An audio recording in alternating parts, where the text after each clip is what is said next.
So good morning, everyone. Welcome to Yin Yoga. Wonderful way to start Monday. So let's take a comfortable seat, close the eyes. We'll take a moment just to become still, settle, and drop in just a little bit.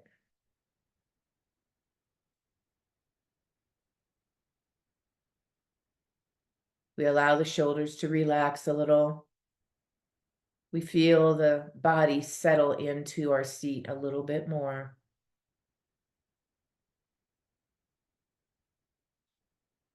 And when we become still, there's space. Space for knowing, space for curiosity, space for just becoming aware of what's present.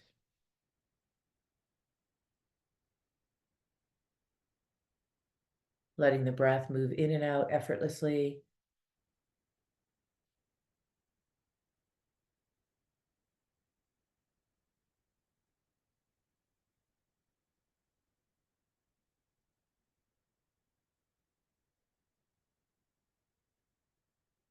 Allow the hands to come together at the heart center,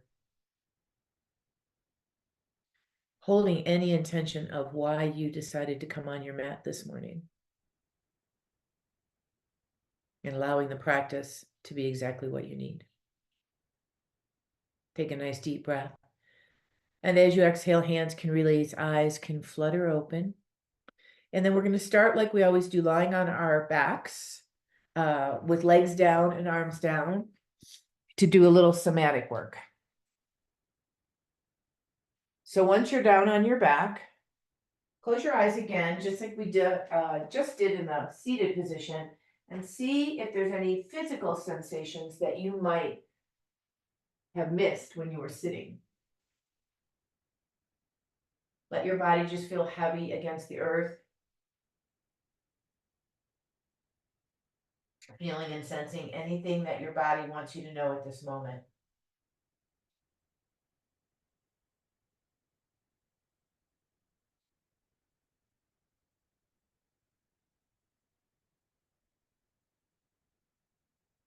Okay, so our first somatic movement is one I do often. I want you to bring your knees into a bent-legged position and put your feet as wide as the mat and take your arms out to a T shape.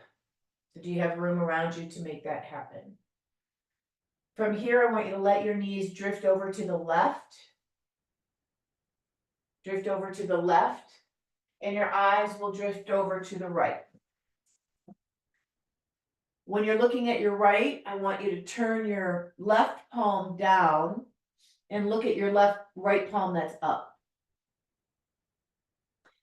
So on your inhale, I want you to bring your knees up and your eyes up, flip your hands over, and go right knees, left eyes.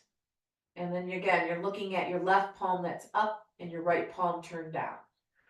So just keep going. Inhale up, and then exhale, turn everything in the opposite direction. And inhale and up, and exhale in the opposite direction. And depending on where you have your arms, I like my arms a little higher than my shoulders because I get a little bit more out of it. But depending on your shoulders and what your body's feeling, you might have it level with your shoulders. You might even have them lower than your shoulders. And as you continue to move back and forth, gently massaging the internal parts of the body along the spine, along the inner armpits and the inner groins, where the lymph glands live, where the connective tissue wraps around.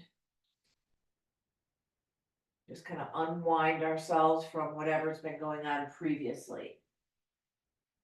The next time your legs go to the right and your eyes go to the left, I want you to pause. Let your legs go down and let your arms come back down, and then just for a moment, notice if anything's different. Like, does the breathing feel any better? Or maybe not better, is it not the right word? Do you have a little bit more awareness to the breath? Is there more space? Just notice anything that could have shifted. When I was doing that, my whole lower back was going clickety, clickety, click, clickety, clickety, click, from my sleeping pattern, probably. All right, our first yin pose is going to start on our side. I want you to turn onto a side, it doesn't matter which one. And you may decide to put something under your head. Don't put your arm under your head. Maybe put a little towel, or I've got this bean bag here, a little blanket under your head. And then you're going to take your arms, hands, palms on top of palms. So you're stacked hip over hip, knees are bent, shoulder over shoulder. On your next inhale, lift your hand up towards the ceiling, top hand, and you're going to just open yourself up. Chest opens, arm opens, and you find a place where you can land. Now, if you're looking at me, my legs came apart. So what I would want to do with that is take one of my props and put it between my legs, just to make sure my body feels a little bit more stable. Once you settle in, this is your first yin posture.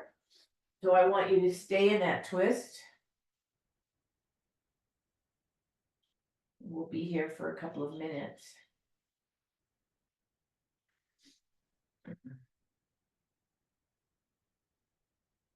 And so you've got one arm stretched way open.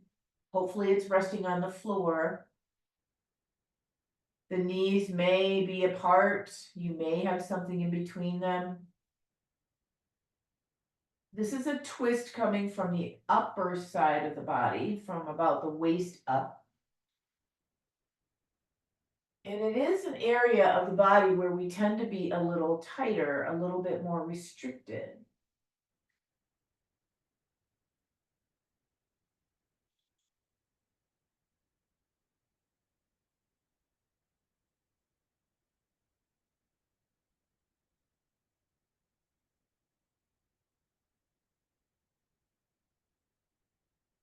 And as we practice today, in this time of busyness and change, we're in what the Ayurveds call transition time.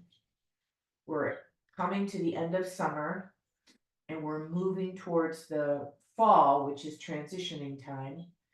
And it can be a real unstable or ungrounded time for a lot of us. And then add all the other things that's going on in the world, and it creates this very vatic environment, this very erratic, ungrounded environment.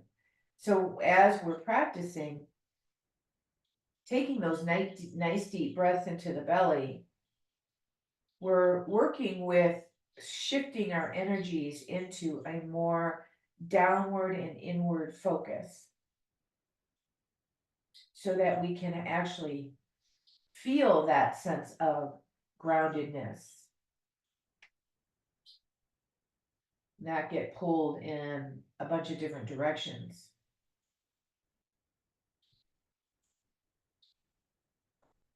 And you may notice that when you're completely still, there is a lot going on, both internally, physically in your body, and mentally.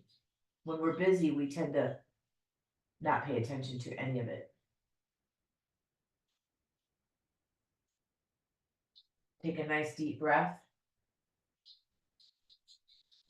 And then slowly just roll yourself onto your back body. You can leave your knees bent if you like. Just pause in the middle for a minute before we go to the other side.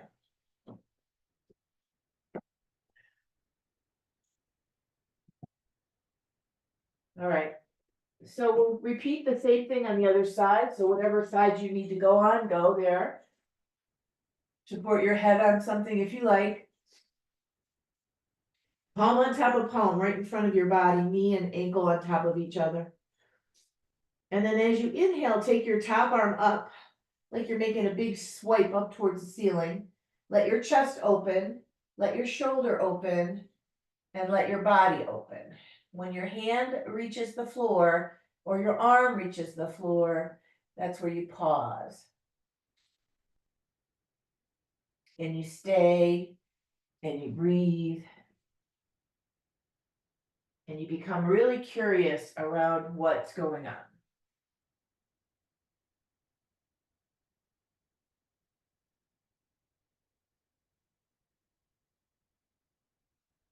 The Yoga Sutras, one of the most famous Yoga Sutras is the first one by Patanjali.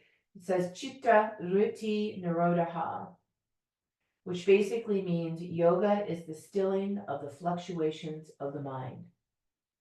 Remember that yoga is the science of the mind. Ayurveda is the science of the body. Now, of course, they're not separate, but this is why they call them sister sciences. This is why they go together. And most yogis I know don't know about Ayurveda, and they don't have that balance. They don't have that interconnection, that integrated whole. They work on their mind. They think they're working on their body with yoga, and some of that is actually true while we're on the mat. But when we go off the mat, what are we doing? You know, a really great example that I have personally is that, you know, I've never been a vegetarian. My body doesn't really do well being a vegetarian. I respect vegetarians. I know a lot of people. My husband's one of them that really thrives that way, but I'm not one of them. And as I've always been a yoga teacher, I've always had a little bit of a little issue around eating meat because of the yogic practices and the yogic teachings about being a vegetarian. And then I went into Ayurveda school and I learned about the health and the science of the body. And this issue was addressed with our Ayurvedic doctor teacher. And she says, food is medicine.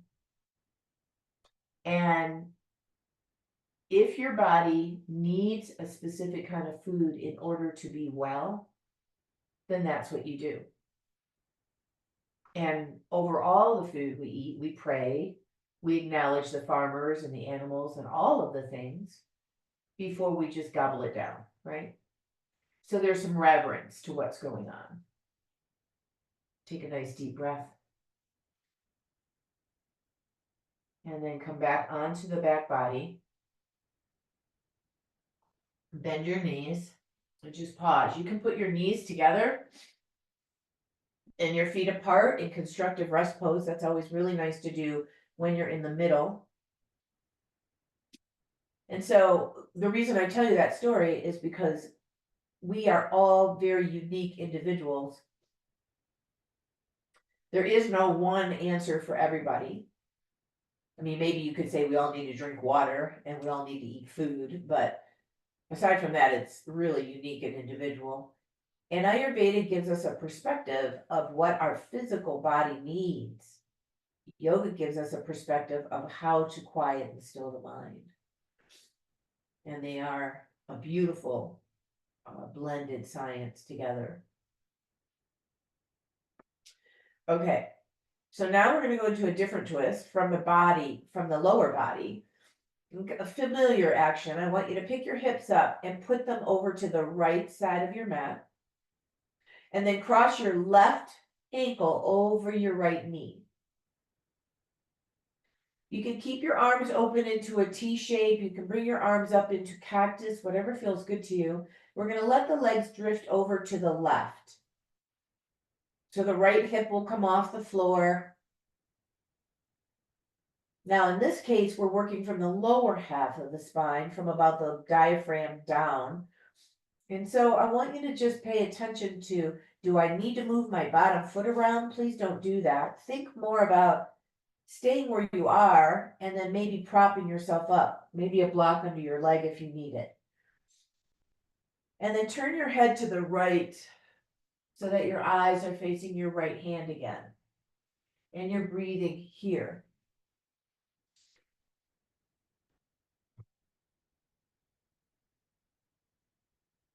And so whatever we do with our daily practices, we're on the mat, we were very focused, we're very engaged, we're creating space, we're breathing, but then step off your mat. And what is it that you do? My habit is to look at my computer, which isn't what I prefer, but it's my habit.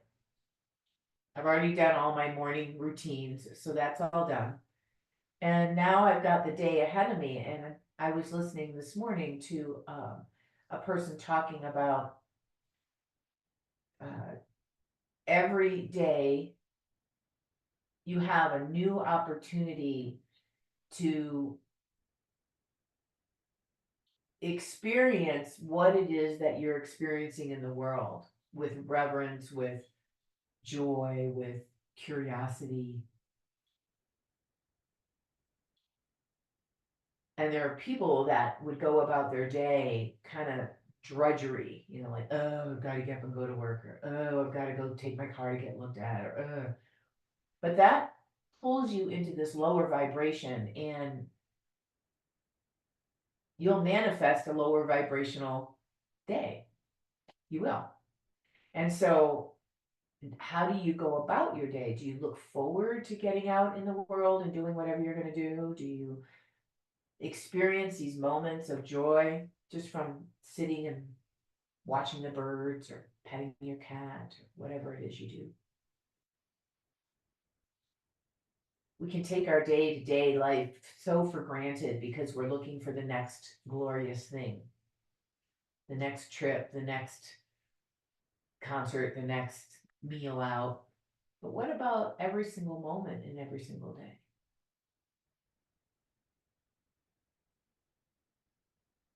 It's really quite beautiful when we think about it that way.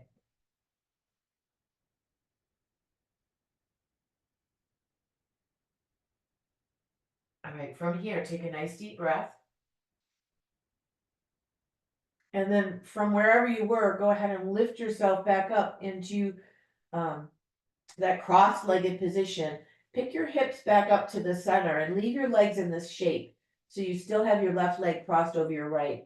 From here, bring your legs towards you. Hold your shin, or maybe your underside right thigh, or even maybe your shin on the right side. And find a place to enjoy this hip stretch now on the left side. I keep sitting up and not laying down because I get too congested. So if you're watching me and you need me to show you or describe the pose for you, let me know.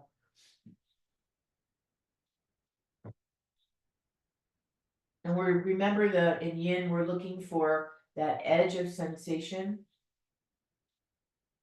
that place where we've got a lot of juice going on. So if it's too easy, none of the tissues will change. They will just stay exactly as they are. It'll feel good while you're doing it, but there won't be any real change on a cellular level.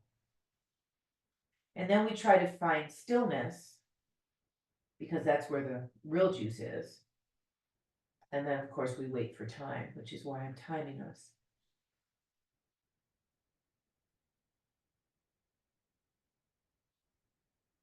And so moving forward today, as you step off your mat, you might just shift a little bit, a tiny little bit, into manifesting this idea of curiosity and abundance and joy.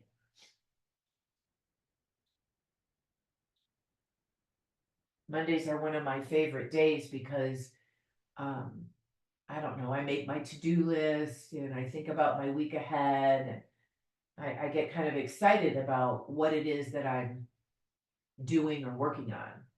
Even something so silly as I've been wanting to clean out this one area in my house, and I'm like, oh, it finally cooled down, the weather shifted, now I can work on this area. because it's in front of a big window and it was just too hot. I couldn't do it.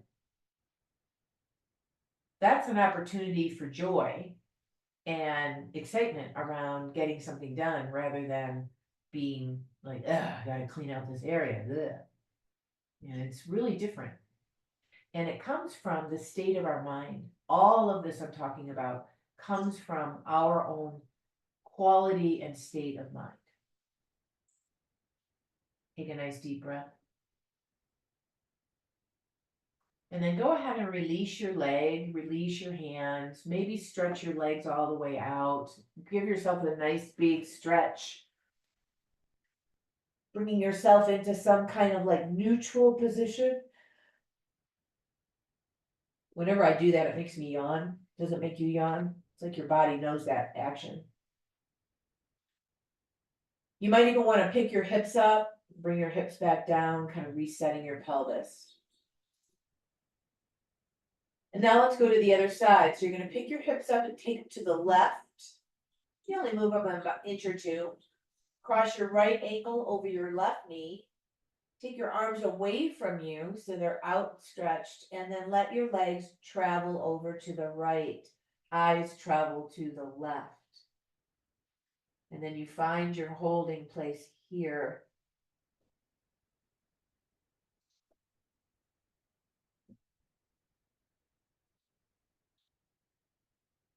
Remember that if it feels a little glitchy, especially in your lower back, you want to prop yourself up a little bit. Put a blanket or a block underneath that bottom leg.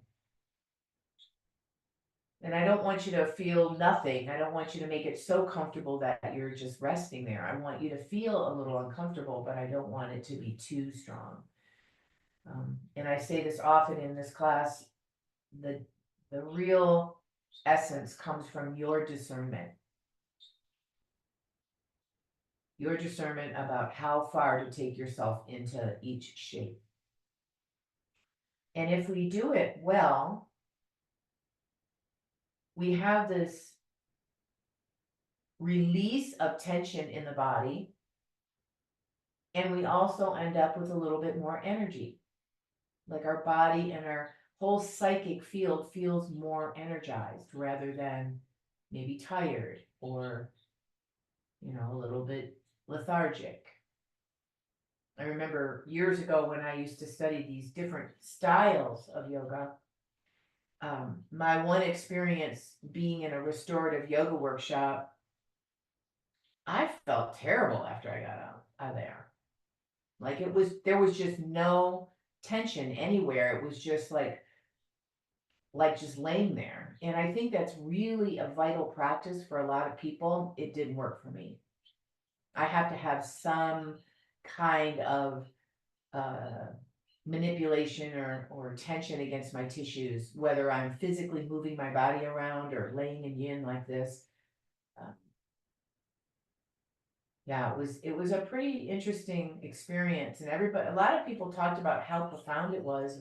I think if you're not well and you're moving through some kind of illness, restorative yoga can be a beautiful healing modality.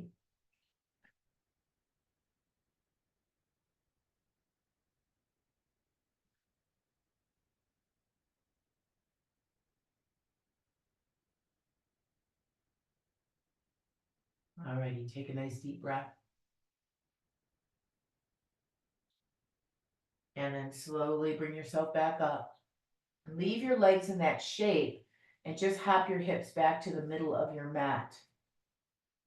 So you end up more in a neutral position so that we can pick up that left leg and find our hip stretch on this side. So remember, you hold somewhere where you've got enough tension in your right hip, but you're not overworking your arms. That's the hardest part in this one.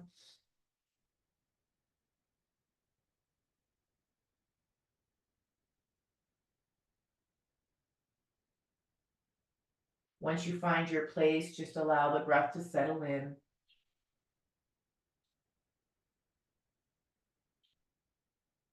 And as we practice this style of yoga or meditation of any kind or pranayama, what you'll start to notice is that the the fluctuation in the mind become more subtle, more quiet.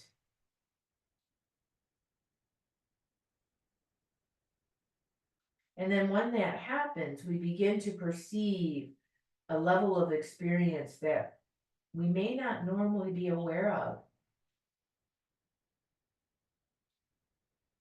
or be able to connect with.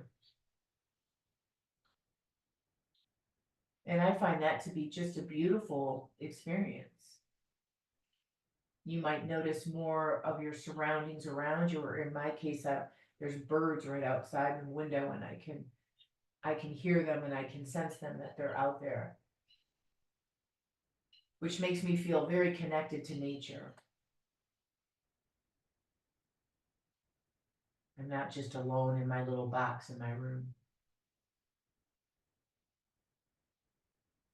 And as one of my teachers, one of my meditation people reminds us often, even on Zoom, we are all in the quantum field. We are all experiencing this in our own place, but all together in the quantum field.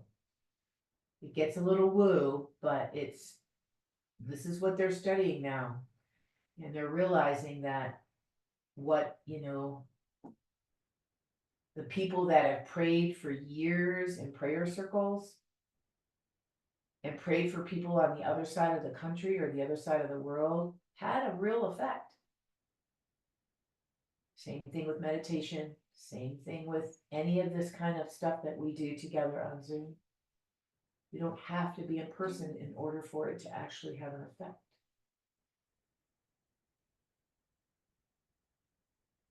Take a nice deep breath. And then slowly come back to your center. Uncross your legs and then give yourself a nice big stretch again.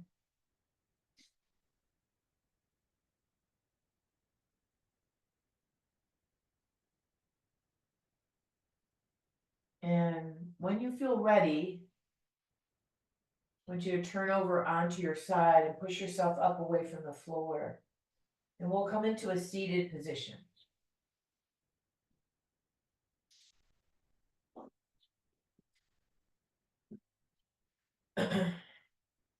Can you sit with your legs crossed? And remember, anytime you sit, if it feels too glitchy, I want you to sit up on something. I just got up not long ago and I'm feeling kind of, I think it's my allergies too, feeling a little bit restricted. And I want you to sit in what's called simple Sukhasana. So the legs are crossed. You do not have your feet pulled into you like this. They're moved forward. And then I want you to imagine squishing your feet a little bit wider so that your legs can rest on themselves. And if that doesn't happen and you've got like knees way up high, I want you to put something under your legs so that you can rest on something. All right, so this is more of a functional movement pattern. I want you to sit up nice and tall. The hardest part here is not to overwork. And we're just going to take the arms up overhead, big reach. Try to stretch, turn towards your right, and then let your arms float down, one hand on your leg, one hand on the floor behind you. And then notice what you did with your head. My head isn't all the way in rotation, so I'm going to turn my eyes until I feel that little edge of a stopping point. From here, we're going to pause. So we're in a full body twist now, from the pelvis all the way up. You want to feel your sitting bones being really rooted on the floor. And a gentle rotation from your tailbone all the way up to the crown of your head. So think of a little spiral all the way up. Back shoulder resting on your back body. You can plant your palms straight down. I've got my bolster here, so I can put my hand on my bolster. The other hand's on the leg, and I'm not trying to pull at all. I'm just holding myself in this shape.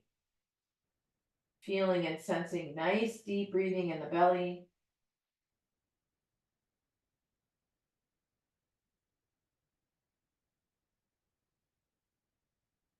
If your eyes are open and you find that it's hard to not look around your room or be distracted, please close your eyes. Remember that this is a practice to build that subtle awareness. It's a practice to hone the skill of attention to all the things that we might miss in our busy, busy lives. You know, the state of our mind, the state of our breathing, the quality of what we're doing.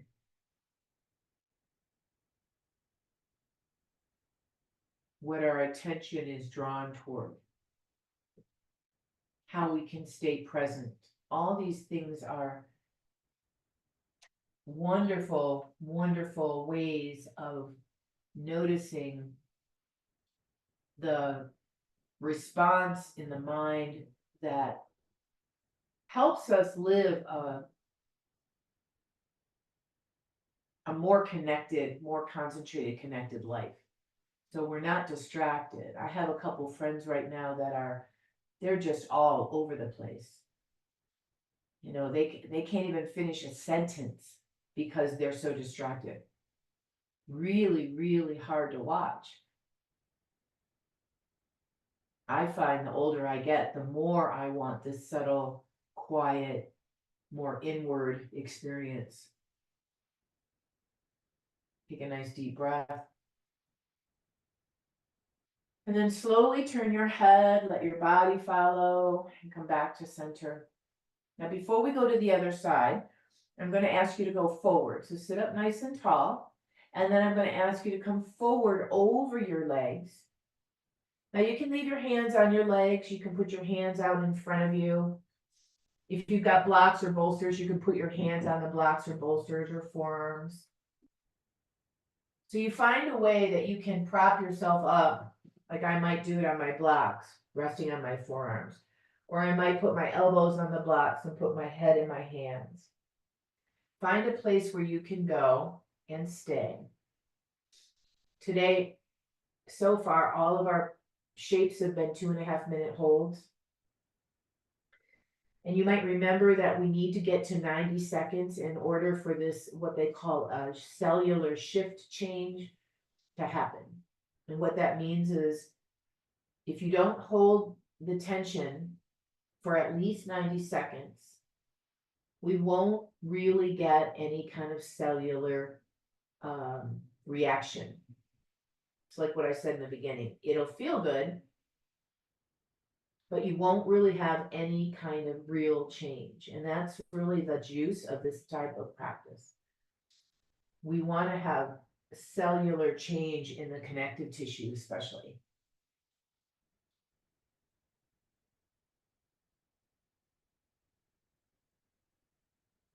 In all of the teachings, I don't care if you're talking about yoga or Ayurveda or Western medicine or functional medicine, nutritionist, it doesn't matter who you're talking to, they all say the same thing. We need to eat a well, whole foods, anti-inflammatory diet, and we need to move our body. These are the two staples in any teaching. And then of course they vary based on who you're talking to. But it isn't normal for us to have arthritis and pain in our body. It really isn't. Especially as we age, we say, oh, we're getting older, you know, this is normal. No, it isn't. And so we look at, well, what's our daily practices? I wrote something earlier this morning that said something like, our daily practices shape the quality of our lives. And so you might think back and go, well, what do I do on a regular basis that might be contributing to XYZ? So if you have a lot of pain in your body, what is it that you might be doing without even consciously realizing it? It's not something you're trying to hurt yourself about.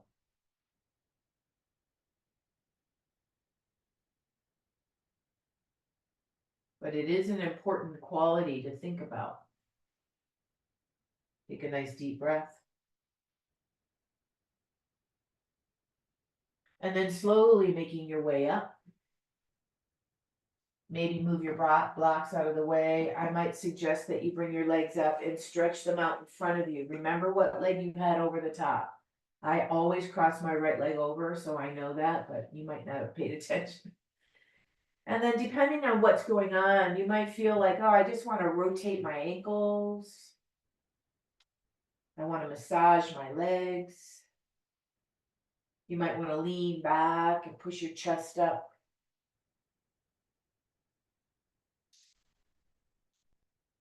And then as you feel ready, because we've got another side, I want you to cross your legs the other way. And it's going to feel what I like to call your awkward way.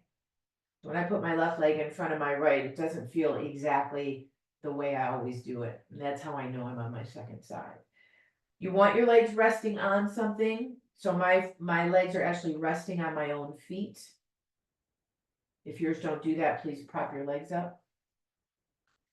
And then we're going to reach up towards the ceiling, big reach. Try to get your spine nice and long, and then turn towards your left. Let your arms float down, one hand on your leg, other hand on the floor or on a prop behind you. And then we turn the head and find that edge of sensation. That tension, remember, we look for, if you've got a scale between 1 and 5, you're somewhere at about a 2. Maybe you're pushing a 3, but you're not up near 4. And so we find our way through this path, through this journey of yin, helping us hone that skill of discernment. What is going to benefit us the most?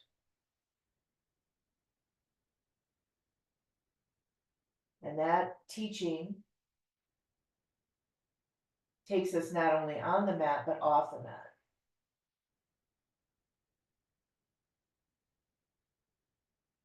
You might remember that I've been taking it easy lately because I had a bunch of stress happen kind of one right after another. And each thing on its own, for me, didn't think like it was a big deal. But glommed together right after each other, it really truly did affect me. And it affected me in the way that my body wasn't able to recover from any kind of effort. So if I tried to exercise, I was exhausted. If I tried to go out for a walk, I was exhausted. If I went out in the heat, I was exhausted. And, with the help of my wise body worker, she said, you have got to just stop doing everything and just let your body kind of build a foundation again. Because my body was so stressed out that it couldn't recover. And that's not part of my usual setup. My usual setup is I can push myself all I want and my body will recover. But this is a new level of understanding for me. And it isn't because I'm older. So many people are like, oh, well, you're older. Of course you can't recover the same. No, it wasn't that at all. It was because I started with one thing and I didn't quite recover from that when I added another thing and then added another thing. And I just didn't give myself enough time. And if you're an exerciser, you know this to be true. You have to give yourself recovery time or your body just breaks down. And I didn't do it on purpose. It was just a bunch of things that happened all at once that turned out to be stressors. Take a nice deep breath. And as you exhale, remember, turn the head first, let your body kind of follow. Leave your legs exactly as they are and sit up nice and tall. And exhale and move forward into your forward fold. Remember to use your props. Don't take yourself into a place where it's too much. This can be felt in your outer hips, in your lower back. If you're forward more, you might notice it in your shoulders.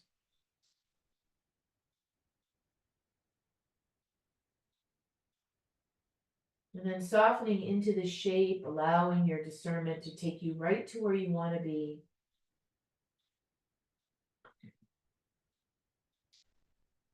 And if we find that sweet spot where we know we're doing a little bit of good, but we're not overdoing it, we actually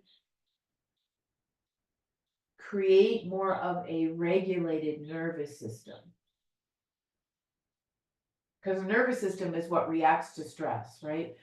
And I forget the stat, but it's pretty high up there, like 70% of all doctor's visits, or it could even be 80% of all doctor's visits have an underlying cause of stress. It's so common now that people don't even think about it. They just kind of roll their eyes. But stress means that our nervous system is not regulated, meaning it's not moving back and forth from this active sympathetic state to the calming parasympathetic state. It doesn't have the ability to do that. And that's how we get sick. That's how we get exhausted. That's how we get anxiety. And so this kind of practice with this kind of awareness really, truly is a blessing, especially in today's culture. It's a real blessing. And it's a real blessing to have Zoom to do it on.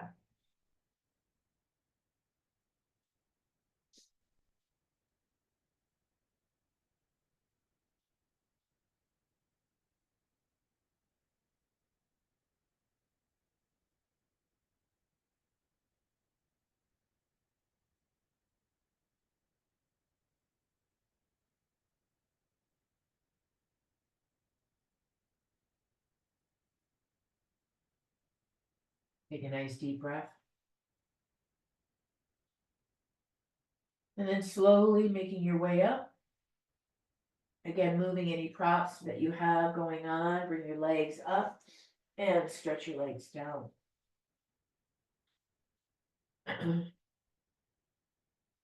All right. This next one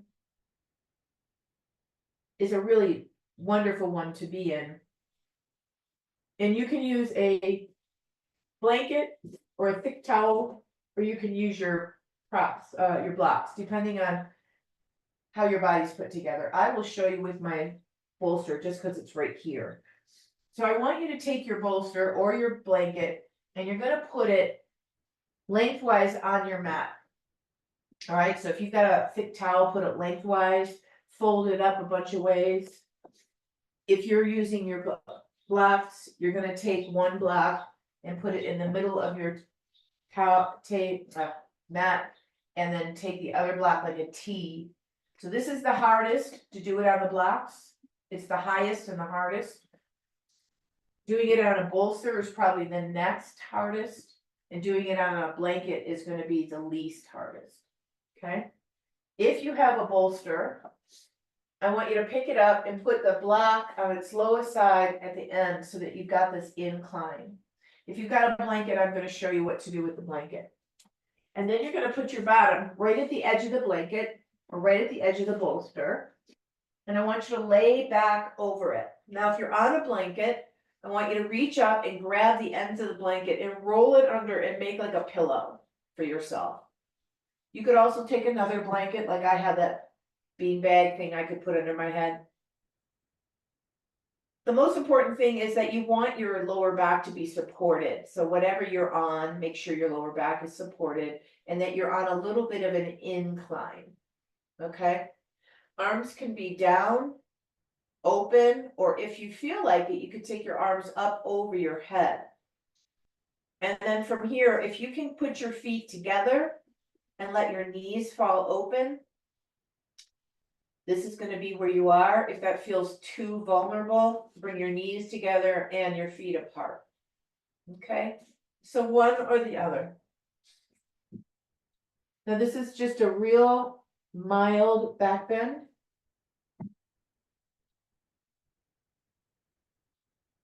And it helps keep the front of the body open. It is considered a restorative pose, so I want you to go into a place where there's a little bit of tension. Like for me, if I bring my arms up over my head, there's a little bit of tension. Or if I bring my knees open, I can feel some tension. But if I make it so comfortable, remember, you end up in a restorative pose, which again isn't bad. It's just not doing the same thing.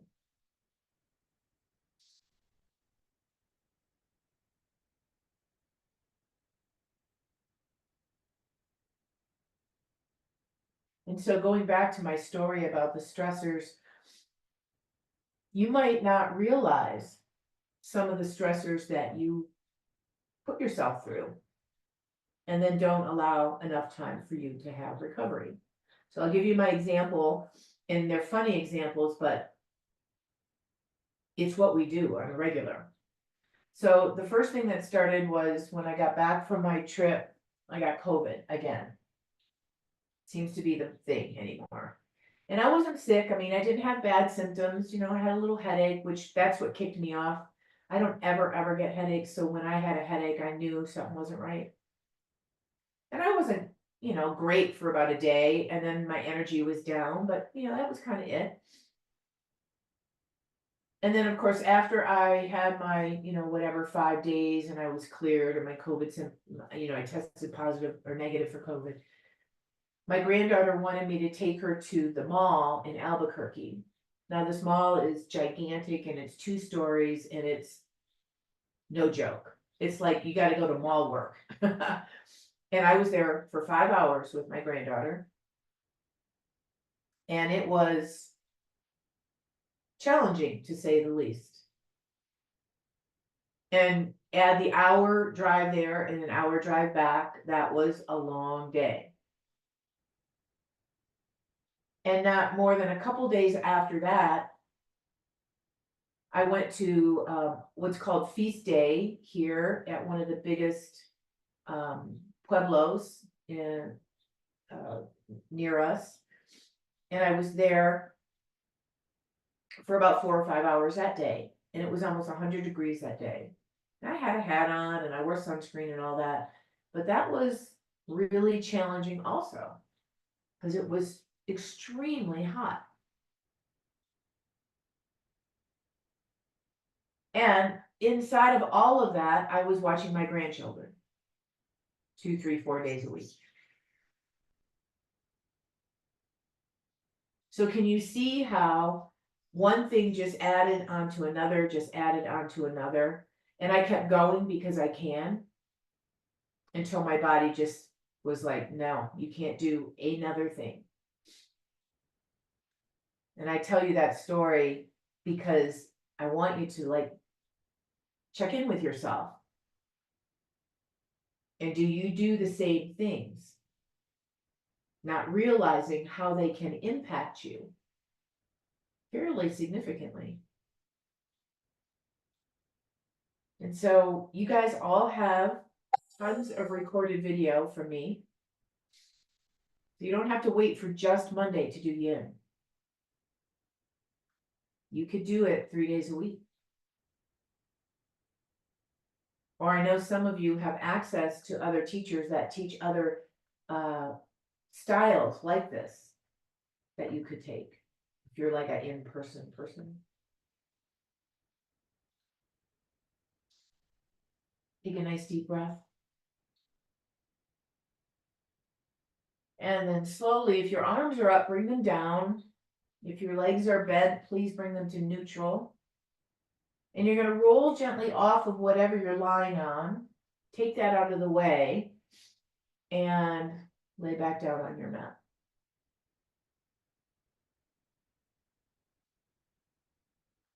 Now we're going to do one more thing here. I want you to take that same setup, whatever you were using. You can use a block for this next one, but it's not ideal. It just is a little uncomfortable. But we're going to put it underneath our pelvis. So I use my bolster. I could slide my bolster underneath my pelvis and my lower back so that now I'm in the reverse position, right? I've got my hips higher than my head. And that's what I'm looking for. I want your hips higher than your head. Now, if you happen to be close to a wall like I am, you could swing around and put your legs up the wall. You can hold your legs up like I'm doing, or hold your legs bent like I'm doing. That's fine too. But if you've got a wall or a chair or something near you, it's really nice to be able to do that. Make sure when you're here that you roll your shoulders under you a little bit so you've got space under your spine. And maybe here, could you bring your arms to cactus or over your head? You don't have to have them straight, doesn't matter. You wanna find a place where you can be in this now upside down position.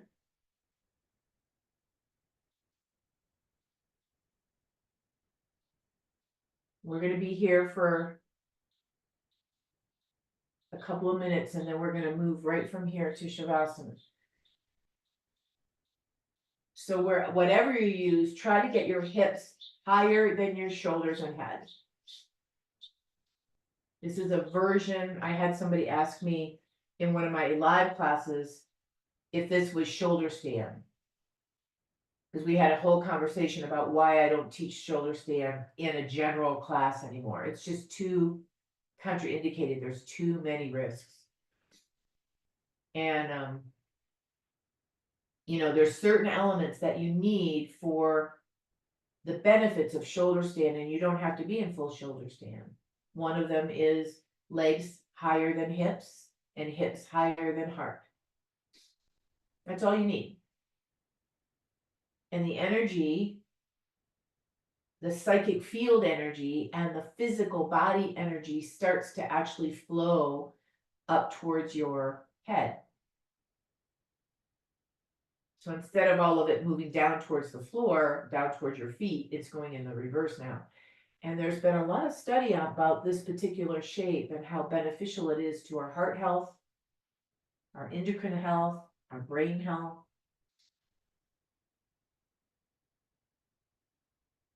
And many yogis say if you don't have time for anything else, do this one.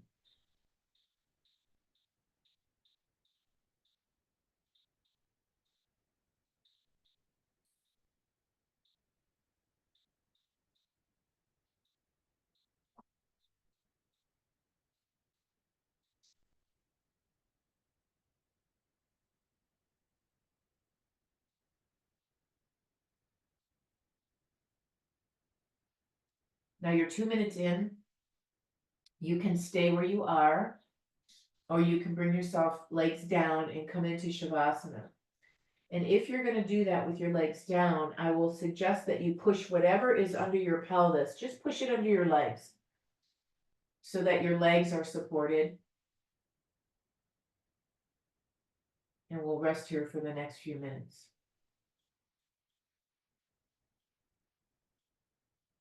And if you push the bolster or the blanket under your legs, maybe put it right under your upper thighs, not under your knees. See what it feels like to do that.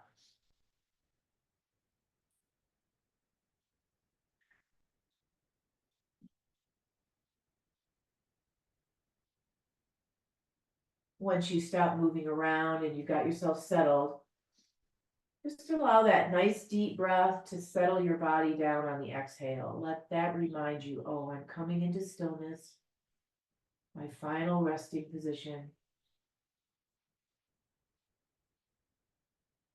Eyes are closed. Breath is slow and relaxed and deep. Body heavy.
Take a longer and deeper breath.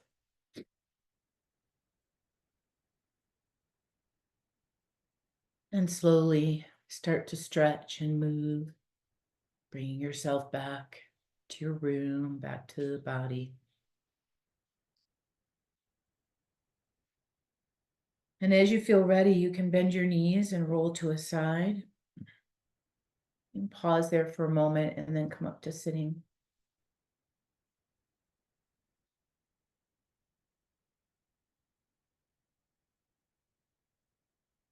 Once you're sitting, just pause for a moment and notice the effects, the echoes of the practice.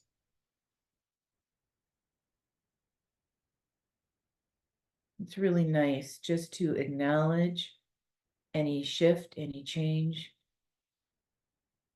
any space, any awareness before jumping up and going into the next part of the day.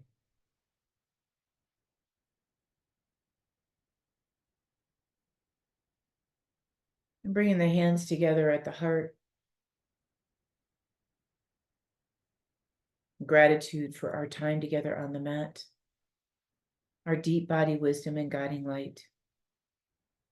May our light always shine brightly, and may we always see the light in each other. Namaste.